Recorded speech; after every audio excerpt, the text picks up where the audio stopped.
2 times more.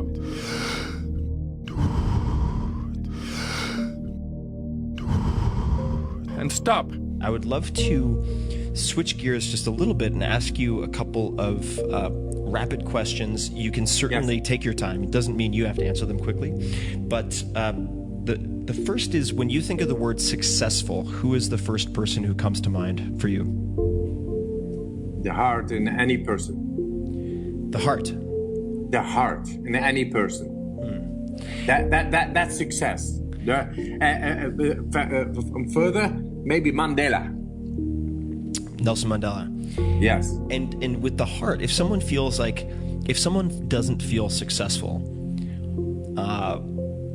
what would your advice be to them, or what would you say to them? Yeah, just do the method. I mean, this method is shown scientifically to be able to tap into the deepest of our physiology. If somebody feels he's frustrated, it's because he is not able to tap in his or her physiology at the deepest.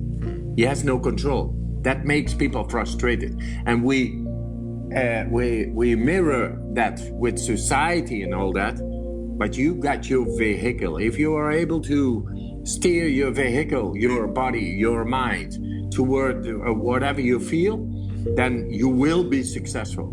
So yes. Oh, I'm sorry to interrupt. I was just going to ask, why Nelson Mandela?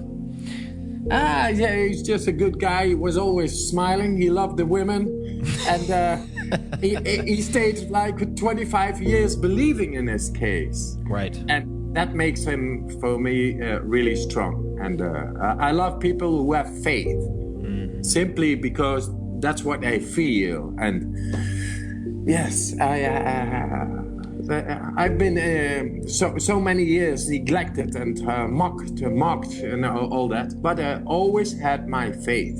And now it is science. For the same, like 20 years ago, they told me, you're crazy, you're an idiot, you're a lunatic and all that. Yes? And even in my family, I was the black sheep. And right now, I'm the whitest sheep ever. So it's a lot of hypocrisy going on in the world because people do not know.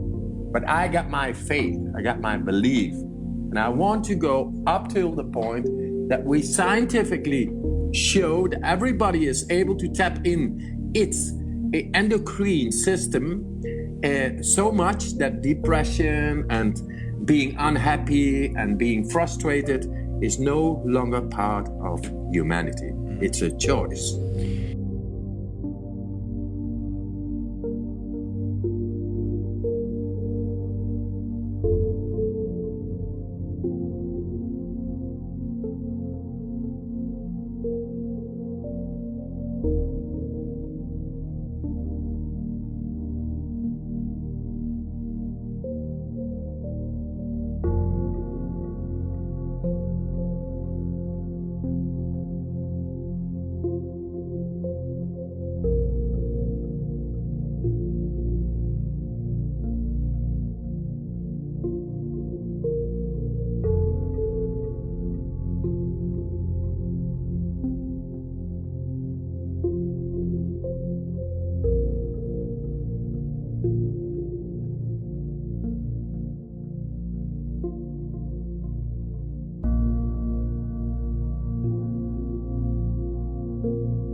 Two times more.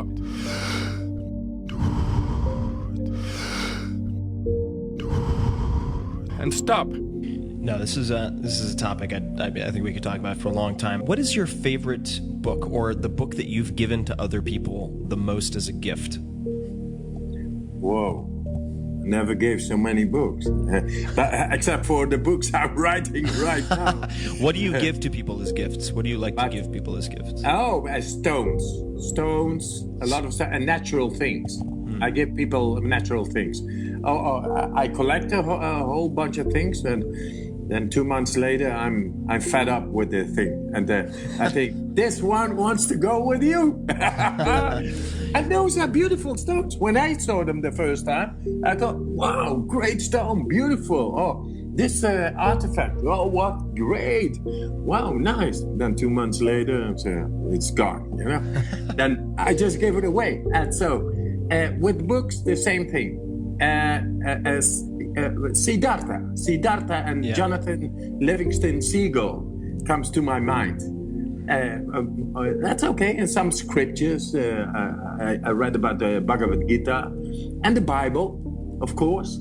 But all these books, I was reading hundreds of books, and at a certain point, I could not make the connection with the deepest within myself, which was the seeker. I was soul searching, and I found it finally in the open book of the ice water, because the ice water is merciless but righteous. It brings you just within, and there is no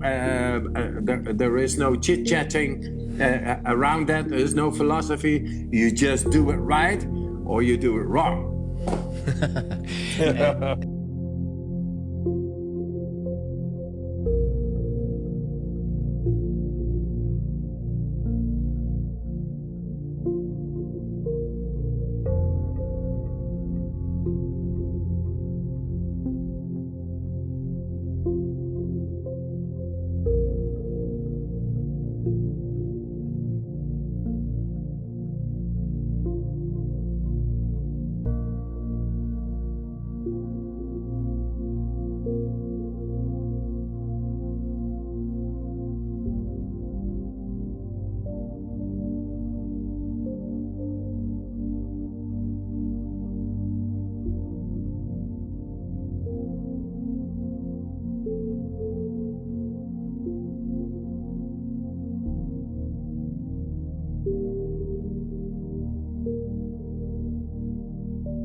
2 times more.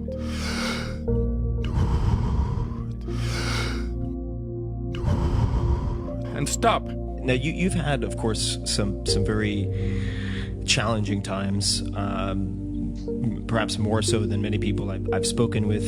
You had a very tragic premature death with your wife, in the case of your wife. What do you do to overcome those dark periods? Yes, very good, very interesting, very real and deep going. Losing the person you love. I have 4 children with her. They work with me right now. They are like 33 years old, the oldest one, and then 2 daughters and another son. And they all work with me right now. Oh, actually, one is working right now at the Dutch embassy in Washington, D.C. in America. But the rest is working with me all the time. So, losing the love of your life, how deep can you go? And being teared apart. That was what I was experiencing at the time. But then I was the only person who was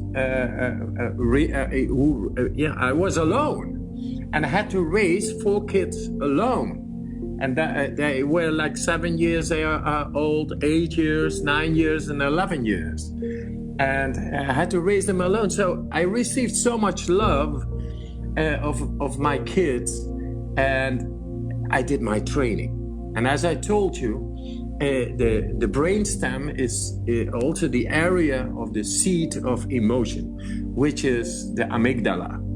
And because of this training in the cold, I could control, silence myself, and go on, and always find the energy to go on and to be a father, happy and exercising and practical, and with my kids.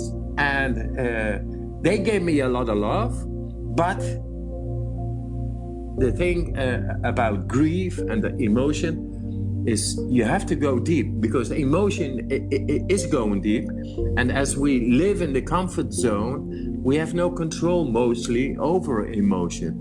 And I tell you, there is a way to control the seat of emotion, which is the amygdala, connected to in the area of the brainstem. So I think my experience tells me discipline and believing within. There is a way to silence grieved, broken hearts, grief and hurt emotions. Yes, it's the way I did it.